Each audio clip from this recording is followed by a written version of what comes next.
Hello दोस्तों, स्वागत है आपका फिर से एक नए वीडियो में। मैं CS भाई स्वागत करता हूँ आपके अपने YouTube channel study with CS भाई में। जैसा कि दोस्तों कंटिन्यू इम्पोर्टेंट जीके की क्लासेस कर रहे हैं, उसी क्रम में आज हमारा आधुनिक इतिहास से रिलेटेड स्वतंत्रता संघर्ष वाली क्लास है, जिसमें हम प्रीवियस ईयर क्वेश्चन देखेंगे जो कहीं ना कहीं क्वेश्चन चाहे वो रेलवे हो SSC में पूछे गए हैं। तो यह क्लास बहुत ही इम्पोर्टेंट होने वाली है।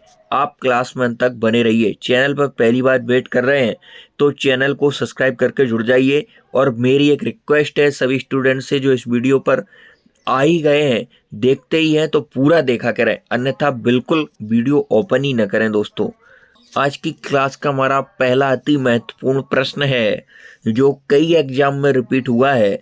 महात्मा गांधी कांग्रेस के अध्यक्ष किस अधिवेशन में चुने गए? तो महात्मा गांधी ने कांग्रेस की अध्यक्षता एकमात्र अधिवेशन में की थी, वो थी आपका बेलगांव अधिवेशन। बेलगांव अधिवेशन, और यह अध्यक्षता उन्होंने 1924 में की थी। तो महात्मा गांधी कांग्रेस के अध्यक्ष किस अधिवेशन में चुने गए थे? बेलगांव अधिवेशन में। कब चुने गए? 1924 में। गदर पार्टी की स्थापना कब और कहाँ हुई थी? तो 1 नवंबर 1913 को गदर पार्टी की स्थापना होती है सैन फ्रांसिस्को, जो कि अमेरिका का एक शहर है, वहाँ पर। और किसने की थी? लाला लाला हरदयाल गदर पार्टी की स्थापना करते हैं। अगला क्वेश्चन वही है, गदर पार्टी किसके नेतृत्व में बनी? लाला हरदयाल के। तो महात्मा गांधी कांग्रेस के अध्यक्ष किस अधिवेशन में चुने गए? बेलगांव अधिवेशन 1924। गदर पार्टी की स्थापना कब और कहाँ हुई? 1 नवंबर 1913 सैन फ्रांसिस्को, अमेरिका। किसने की? लाला हरदयाल। आजकल क्या है दोस्तों, इस प्रकार की जब डेट आपसे पूछी जाती है तो वहाँ पर 1913 तो सभी को याद है, लेकिन आप ऑप्शन की ओर जब रुख करेंगे तो हर ऑप्शन में 1913 है। बस या तो आपसे डेट चेंज कर देंगे या महीना चेंज कर देंगे, तो आपको पूरी डेट याद कर कर रखना है। अगला क्वेश्चन, गदर पार्टी के पहले अध्यक्ष गदर पार्टी के पहले अध्यक्ष कौन बने? तो सोहन सिंह भक्काना यह गदर पार्टी के पहले अध्यक्ष थे। गदर पार्टी की स्थापना 1913, लाला हरदयाल सैन फ्रांसिस्को अमेरिका में, और पहले अध्यक्ष सोहन सिंह भक्काना। महात्मा गांधी को कैसर ए हिंद की उपाधि से कब नवाजा गया? तो महात्मा गांधी को केसर ए हिंद की उपाधि कब मिली थी? सन 1915 में महात्मा गांधी को कैसर ए हिंद की उपाधि से नवाजा गया। इससे पहले महात्मा गांधी से हमने कौन सा क्वेश्चन पढ़ा था? 1924 में। कौन सा अधिवेशन है? बेलगांव अधिवेशन। बेलगांव अधिवेशन, बेलगांव कहाँ पड़ता है? आपका कर्नाटका में। इसकी अध्यक्षता, जो कि कांग्रेस का एकमात्र अधिवेशन है, महात्मा गांधी जी ने की थी। इसके बाद अगला प्रश्न आ जाता है, किस अधिवेशन में कांग्रेस के नरम दल और गरम दल में एकता हो गई? तो नरम दल और गरम दल कब मिले थे? तो लखनऊ अधिवेशन 1916 में आपके नरम दल और गरम दल मिल जाते हैं। ये नरम दल और गरम दल थे क्या? तो गरम दल वह व्यक्ति थे जो कि समझाने बुझाने में विश्वास नहीं रखते थे, डायरेक्ट चीर फाड़ मार धड़ाधड़ बस बंदूक उठाओ और मार डालो, इस प्रकार की गर्मी थी उनमें ज़्यादा, मतलब उत्तेजित होकर अपने विचारों में खोकर एकदम वीर उत्साह से भरकर लड़ने को तैयार तत्पर रहते थे। कफन सिर पर बंधा रहता था, वह गरम दल में थे। और नरम दल जो केवल आंदोलन और समझा बुझाकर बात बनाना चाहते थे, वह नरम दल में थे। तो किस अधिवेशन में नरम दल और गरम दल में एकता हो गई? तो लखनऊ अधिवेशन में आपके पेचअप हो जाता है नरम दल और गरम दल का 1916 में। इसकी अध्यक्षता कौन करते हैं? तो अंबिका चरण मजमूदार लखनऊ अधिवेशन की अध्यक्षता करते हैं, जो कि 1916 में होता है। मुस्लिम लीग और कांग्रेस ने मिलकर किस अधिवेशन में एक संयुक्त समिति की स्थापना की? तो लखनऊ अधिवेशन में यह स्थापना की थी मुस्लिम लीग और कांग्रेस ने मिलकर। स्वशासन के लिए बाल गंगाधर तिलक ने किस संस्था की स्थापना की? तो होम रूल लीग की स्थापना करते हैं बाल गंगाधर तिलक। मार्च 1916 में पूना में इसकी स्थापना करते हैं बाल गंगाधर तिलक। एनी बेसेंट ने होम रूल लीग की स्थापना कब और कहाँ की? तो इन्होंने मद्रास में की थी होम रूल लीग की स्थापना सितंबर 1916 में। सितंबर 1916 में। बाल गंगाधर तिलक ने भी मार्च 1916 में पूना में की थी और एनी बेसेंट ने सितंबर 1916 में की थी मद्रास में। एनी बेसेंट की बात करें तो एक महत्वपूर्ण क्वेश्चन बनता है, कांग्रेस की प्रथम महिला अध्यक्ष कौन थी? तो प्रथम महिला अध्यक्ष पूछे तो वो आपकी एनी बेसेंट थी। और यही मैं क्लियर कर दूं, बहुत क्लोज क्वेश्चन कई बार पूछा गया है, इसमें हमारे कुछ साथी विद्यार्थी गलत करते हैं। प्रथम भारतीय महिला यदि पूछे तो वो सरोजनी नायडू थी। भारत से आपकी सरोजनी नायडू थी, जो कि 1925 कानपुर अधिवेशन में इसकी अध्यक्षता करती हैं कांग्रेस की, जो प्रथम भारतीय महिला थी। और भारतीय न लगाए, डायरेक्ट महिला पूछे तो वो आपकी एनी बेसेंट जी थी। इसके बाद अगला प्रश्न आ जाता है, एनी बेसेंट के नेतृत्व में स्थापित होम रूल लीग के प्रथम सचिव कौन थे? तो George Arundale home rule league के यह प्रथम सचिव थे, जो एनी बेसेंट वाली होम रूल लीग थे उसके। यदि आप सभी पीडीएफ को डाउनलोड करना चाहते हैं तो लिंक डिस्क्रिप्शन बॉक्स में है। Join Telegram channel. भर्ती करने वाला सार्जेंट किसे कहा जाने लगा? महात्मा गांधी को भर्ती कर जाने वाला सार्जेंट कहा जाने लगा, क्योंकि प्रथम विश्व युद्ध के दौरान गांधी जी ने लोगों को सेना में भर्ती होने के लिए प्रोत्साहित किया था, इसलिए इन्हें भर्ती करने वाला सार्जेंट कहा जाने लगा। साबरमती आश्रम की स्थापना किसने की थी? तो महात्मा गांधी करते हैं साबरमती आश्रम की स्थापना। महात्मा गांधी ने साबरमती आश्रम की स्थापना कब और कहाँ की थी? पहला क्वेश्चन तो यही बन जाता है, स्थापना किसने की थी साबरमती आश्रम की? तो महात्मा गांधी ने। कब की थी? 1916 में करते हैं। कहाँ पर करते हैं? अहमदाबाद में करते हैं। महात्मा गांधी ने साबरमती आश्रम की स्थापना कब और कहाँ की थी? तो 1916 में अहमदाबाद में की थी। चंपारण आने के लिए गांधी को किसने प्रेरित किया था? तो बिहार के किसान नेता राजकुमार ने चंपारण आने के लिए सर्वप्रथम गांधी जी को प्रेरित किया था। उन्होंने इन्हें बुलाया था।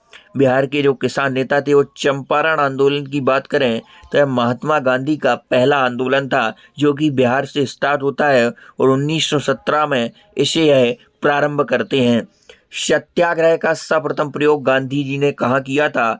तो सत्याग्रह शब्द को गढ़ा गांधी जी ने सर्वप्रथम इसका प्रयोग किया दक्षिण अफ्रीका में। सर्वप्रथम प्रयोग सत्याग्रह का महात्मा गांधी जी ने किया था। दक्षिण अफ्रीका से मुझे याद आ जाता है 9 जनवरी 1915, अति महत्वपूर्ण डेट एग्जाम की दृष्टि से।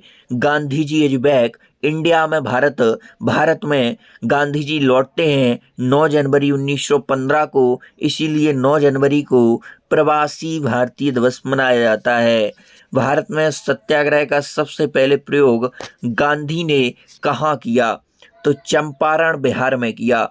सत्याग्रह का सर्वप्रथम प्रयोग यदि पूछे, यह नहीं पूछे कि भारत में कहाँ किया, तो आंसर होगा दोस्तों दक्षिण अफ्रीका। और भारत में पूछे सत्याग्रह का, पहले हमने 15 नंबर क्वेश्चन में यही डिस्कस किया था, सत्याग्रह का सर्वप्रथम प्रयोग गांधी जी ने कहाँ किया?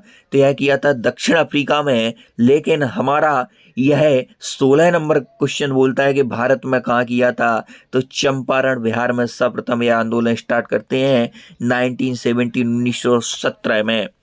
चंपारण का आंदोलन कब हुआ था? अगला क्वेश्चन यही आ गया है, कई बार रिपीट हुआ है, अति महत्वपूर्ण क्वेश्चन इस क्लास में आप देख रहे हैं, बस क्लास में अंत तक बने रहिए। सन 1917 में चंपारण आंदोलन को प्रारंभ करते हैं महात्मा गांधी जी। चंपारण विद्रोह के कारण अंग्रेजों को कौन सी प्रथा को समाप्त करना पड़ा था? कौन सी जो कुप्रथा चल रही थी उसको समाप्त किया था अंग्रेजों ने? तो 3 कठिया प्रथा को समाप्त करना पड़ा था चंपारण विद्रोह के कारण। महात्मा गांधी ने पहली बार भूख हड़ताल किसके समर्थन में किया था? तो अहमदाबाद के जो मिल मजदूरों के हड़ताल के समर्थन में महात्मा गांधी जी ने पहली भूख हड़ताल की थी 1918 में। 1918 में 1918 में 1918 ईस्वी में महात्मा गांधी ने गुजरात के खेड़ा जिले में कौन सा आंदोलन चलाया? तो कर नहीं आंदोलन। कर नहीं आंदोलन चलाते 1918 में महात्मा गांधी गुजरात के खेड़ा जिले में। अगला प्रश्न आ जाता है रॉलेट एक्ट से रिलेटेड। रॉलेट एक्ट कब लागू हुआ? तो 19 मार्च 1919 ईस्वी को आपका रॉलेट एक्ट लागू होता है। 19 मार्च 1919 को इसे बिना अपील, बिना कोई अपील, ना कोई दलील, ना कोई वकील, इसका कानून, इसे काला कानून कहा जाता था। ऐसा कानून रॉलेट एक्ट है क्या? अगला क्वेश्चन यही है। ऐसा कानून जिसके तहत किसी भी संदेहास्पद व्यक्ति को बिना मुकदमा चलाए गिरफ्तार किया जा सकता है, उसके खिलाफ ना तो कोई अपील, ना कोई दलील, ना कोई वकील किया जा सकता, उसे हम रॉलेट एक्ट कहते थे। यह एक्ट था, आप पर कोई भी संदेह नहीं है, यदि वह चाहते हैं, अंग्रेज लोग चाहते हैं, आपको गिरफ्तार कर सकते हैं बिना संदेह के। गांधी जी ने रॉलेट एक्ट के विरोध में देशव्यापी हड़ताल कब शुरू की थी? तो 6 अप्रैल 1919 को यह रॉलेट एक्ट के विरोध में देशव्यापी हड़ताल को चालू करते हैं। जलियांवाला बाग हत्याकांड कब हुआ था? बहुत इंपॉर्टेंट क्वेश्चन है। 13 अप्रैल 1919 निहत्थे भारतीयों पर जनरल ओ डायर के द्वारा गोलियां चलवाई जाती हैं। तो गोलियां चलवाने का आदेश किसने दिया था? तो ओ डायर का नाम आप याद रखेंगे, जनरल ओ डायर ने। बाद में इसकी हत्या कौन करते हैं? तो ऊधम सिंह इसकी हत्या करते हैं, ऊधम सिंह। जलियांवाला बाग हत्याकांड कब हुआ था? यह आपका 13 अप्रैल 1919 को हुआ था। और पंजाब का कौन सा शहर है? अमृतसर। अमृतसर में यह जलियांवाला बाग हत्याकांड होता है। जलियांवाला बाग हत्याकांड कहाँ हुआ था? अगला क्वेश्चन वही है भाई साहब। तो अमृतसर में जलियांवाला बाग हत्याकांड हुआ था। 13 अप्रैल 1919 को हुआ था। यह डेट बहुत महत्वपूर्ण है। 13 अप्रैल 1919 जलियांवाला बाग हत्याकांड। जलियांवाला बाग हत्याकांड का नेतृत्व किसने किया था? अगला क्वेश्चन वही आ गया, जनरल डायर ने किया था। जलियांवाला बाग हत्याकांड के पीछे वजह क्या थी? यह जो हत्याकांड हुआ था, किसी न किसी कांड के पीछे कोई वजह रहती है। तो इसके पीछे की वजह क्या थी, कारण क्या था? तो इसके पीछे की कारण और वजह थी कि डॉक्टर सतपाल मलिक थे, एक सैफुद्दीन कुचलू की गिरफ्तारी के विरोध में रही जनसभा पर जनरल डायर ने अंधाधुंध गोलियां चलवाई थी। इनकी जो गिरफ्तारी हो गई थी, 2 हमारे भारतीय नेता थे, इनकी गिरफ्तारी के विरोध में यह सभा हो रही थी। वहाँ पर निहत्थे भारतीय थे, बिना हथियारबंद थे। वहाँ पर जनरल डायर जाता और अंधाधुंध गोलियां चलवा देता है। इसकी वजह यही थी कि इनकी गिरफ्तारी इसकी वजह थी। जलियांवाला बाग हत्याकांड में कितने लोगों की मौत हुई? सरकारी रिपोर्ट के अनुसार 379 और कांग्रेस समिति के अनुसार 1000 लोग मारे गए। जलियांवाला बाग हत्याकांड में किस भारतीय ने जनरल डायर का सहयोग किया था? तो हंसराज। यह वही गद्दार है जिसने जनरल डायर का सहयोग किया था। किसने जलियांवाला बाग हत्याकांड के विरोध में वायसराय की कार्यकारिणी परिषद की सदस्यता से इस्तीफा दे दिया? शंकरन नायर ने जलियांवाला बाग हत्याकांड के विरोध में वायसराय की कार्यकारिणी परिषद से सदस्यता से इस्तीफा दे दिया था, शंकरन नायर। किसकी अध्यक्षता में ब्रिटिश सरकार ने जलियांवाला बाग हत्याकांड की 8 सदस्यीय जांच समिति गठित की थी? तो किसकी अध्यक्षता में जलियांवाला बाग हत्याकांड की 8 सदस्यीय जांच समिति गठित की थी? तो लॉर्ड हंटर की अध्यक्षता में। इसका नाम भी हंटर समिति रखा गया था क्योंकि इसके अध्यक्ष हंटर थे। इसकी अध्यक्षता में आपकी जलियांवाला बाग जो हुआ था उसके लिए जांच समिति गठित की गई थी। जिस जांच समिति का गठन ब्रिटिश सरकार ने किया, उसके सदस्यों में कितने भारतीय थे? तो उसमें आपके 3 भारतीय थे। कितने भारतीय थे? 3। कांग्रेस ने किसके नेतृत्व में जलियांवाला बाग हत्याकांड की जांच के लिए आयोग गठित की? तो मोहन मालवीय के नेतृत्व में कांग्रेस जलियांवाला बाग हत्याकांड की जांच के लिए आयोग गठित करती है। इस आयोग के अन्य सदस्यों में मोतीलाल नेहरू जी थे और गांधी जी भी इसमें सम्मिलित थे। जलियांवाला बाग किस व्यक्ति की संपत्ति थी? तो जल्ली नाम का एक व्यक्ति था, उसकी संपत्ति थी है जलियांवाला बाग। इसके बाद अगला प्रश्न आ जाता है, खिलाफत आंदोलन किसके खिलाफ शुरू किया गया था? मित्र राष्ट्रों के खिलाफ यह खिलाफत आंदोलन विशेषकर ब्रिटेन के खिलाफ यह चालू किया गया था, शुरू किया गया था? खिलाफत आंदोलन किसके समर्थन में किया गया था? टर्की के खलीफा के समर्थन में भारतीय मुसलमान ने आंदोलन शुरू किया था, खिलाफत आंदोलन टर्की के खलीफा के समर्थन में। पूरे देश में खिलाफत दिवस कब मनाया गया? तो 19 अक्टूबर 1919 को खिलाफत दिवस के रूप में मनाया गया।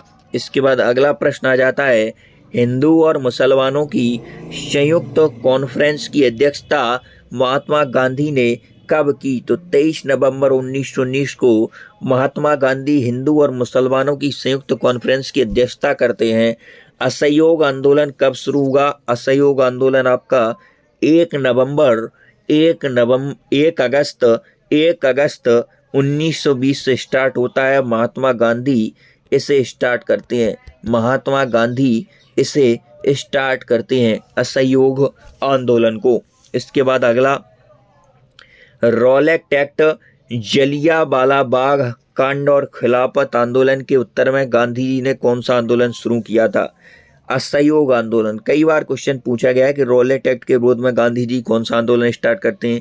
असहयोग आंदोलन करते हैं। कब करते हैं? 1 अगस्त 1920 से यह आंदोलन का शुभारंभ करते हैं। 1 अगस्त 1920 से कौन से आंदोलन का? असहयोग आंदोलन का महात्मा गांधी जी शुभारंभ करते हैं। जलियांवाला बाग हत्याकांड से भी है दुखी हो गए थे, इतने 79 भारतीय मारे गए, इसलिए उन्होंने असहयोग आंदोलन फिर स्टार्ट किया था। इसके बाद खिलाफत आंदोलन। खिलाफत आंदोलन के उत्तर में गांधी जी ने कौन सा आंदोलन शुरू किया? तो इन सभी आंदोलन, चाहे रॉलेट एक्ट हो, जलियांवाला बाग हो, खिलाफत आंदोलन हो, असहयोग आंदोलन उन्होंने शुरू किया था। तो आज की क्लास में इतना ही। मिलते हैं नेक्स्ट क्लास में नई ऊर्जा के साथ। आप निरंतर स्टडी विद CS भाई यूट्यूब चैनल से जुड़े रहिए, यहाँ से मदद मिलना तय है। जय हिंद।